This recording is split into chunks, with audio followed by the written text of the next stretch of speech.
Welcome to Data Playground. If you are new to Excel, you are in the right place. By the end of this video, you will feel comfortable navigating Excel. Let's get started.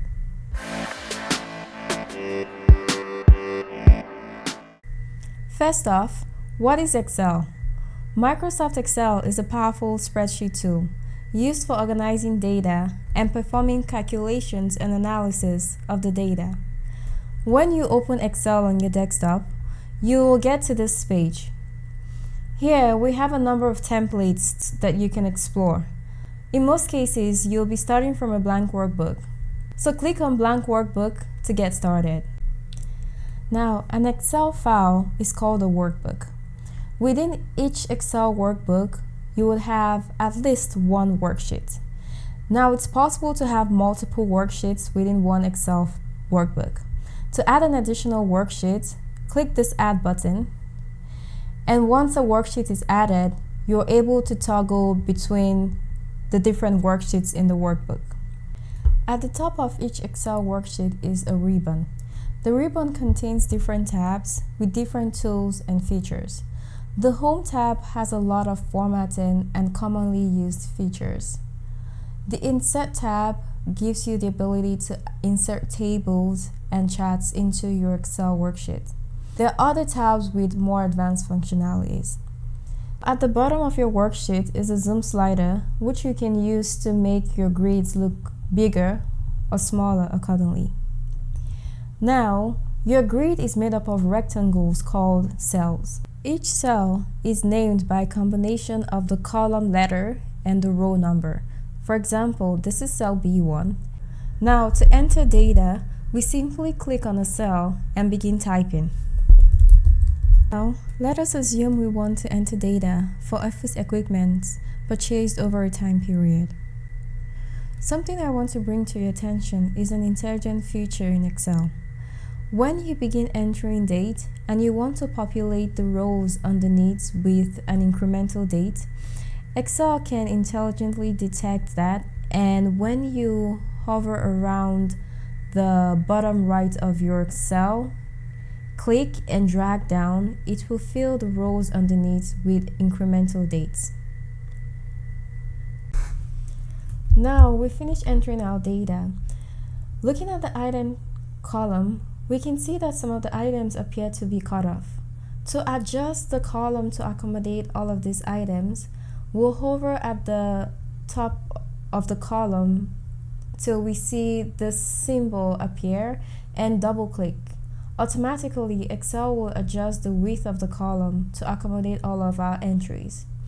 Now, let's make our entries look more presentable. To format our price as currency, we select the price column. In the Home tab, under the Numbers section, there are different formatting options where we can format our price as currency and other options. Let's select currency. Now, let's calculate the total amount we spent in purchasing each item. To perform calculations in Excel, you have to start with an equal sign.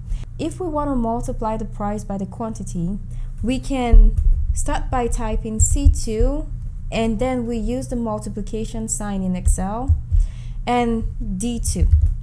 But a better way to do it would be to click on the cell in which you want to multiply. Excel will automatically put in the cell address in the cell in which the calculation is being performed. Then press Enter. To perform the same operation on other items, hover around the bottom right of the cell and drag. Let's assume we want to calculate the total amount that we spent on purchasing office equipment. We're going to use a popular formula called sum. To do a sum function, you start with equal to and type the word sum and an open parenthesis. Then we select all of the cells we want to sum together and close the parenthesis and press Enter. Automatically, we'll get the calculation of the sum. There are other ways to use sum that are quicker. For example, we can use the Formula tab and click on Auto Sum and click on Sum. automatically Excel will impute the sum formula and we can press enter. Now let's also assume we want to calculate the average price for all of the equipment we've purchased. We can use the average function, or alternatively we can also go to AutoSum and click on average, and Excel will automatically impute the average formula and select the numbers that are above the cell in which the formula is being input in. Press enter and it will automatically calculate the average price of the items. There are other more advanced formulas that you can explore as you get more comfortable using Excel. Now another way we can add totals to our list while making our list look more visually appealing is to use tables. Before we insert a table, I'm going to delete the total row that we already have here. To insert a table, go to the Insert tab and click on Table. Check this box if your table has headers. We can change our table styles by going to the Table Design, Table Styles, and selecting a style that is best suited for us.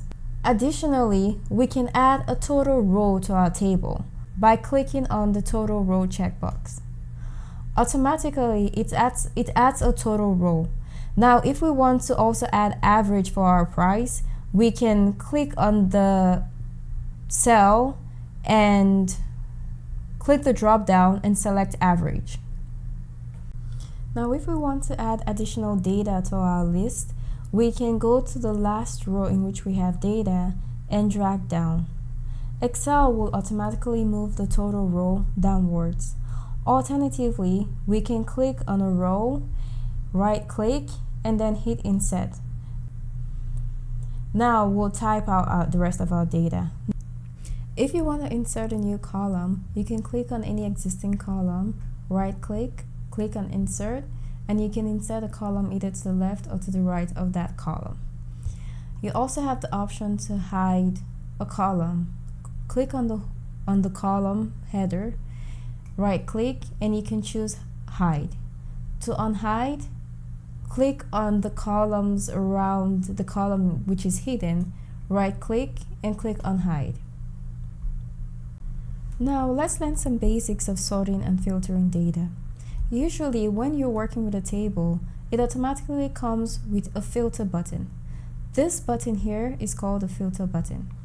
But if you're working with a range that doesn't have a filter button, to add a filter, you click on the column header, go to data, click on filter, and the filter will be enabled or disabled. Filters are ways in which you can see a subset of your data.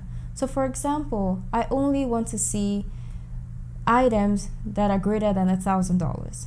I can come in my price column and filter for numbers that are greater than 1,000. And now my table is filtered to only see items that are greater than $1,000. To clear the filter, I go back on the filter button and click Clear Filter from Price. Now, assuming I want to see only certain items, for example, I want to see just the desk and desk chair, I can come to Item, deselect all, and then select only the items I want to see. You can also clear the filter using this Clear button in the Sort and Filter pane of the Data tab. Assuming I want to see the list of items from most expensive to least expensive. Using the Filter button, I will be able to sort the data from smallest to largest or largest to smallest. Now, if we want to revert back to sorting by date, all we have to do is come to the Date tab and sort from oldest to newest. One more thing we want to explore in this lesson is conditional formats. Conditional formats are a way to format your data using certain criteria. So in this case, I will select all of the price column. On the home ribbon, I will go to conditional formatting, highlight cell rules, and choose greater than. Now I will put in $1,000 because $1,000 is my criteria. With this drop down, I can select what kind of format I want. For example, I just want items that are above $1,000 to be in red text. Now I'm going to select that and click OK. To insert a chart that will visualize our data, we'll select our date data and press this Control key to also select our total data, and we'll go to Insert, and we can use one of the recommended charts. We can see some of the recommended charts and explore and see which is our preference. Let's go with the first, which is the line chart, and we'll click OK.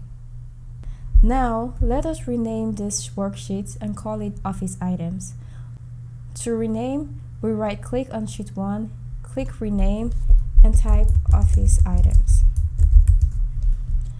When we go to sheet 2, we'll notice that this worksheet is not being used.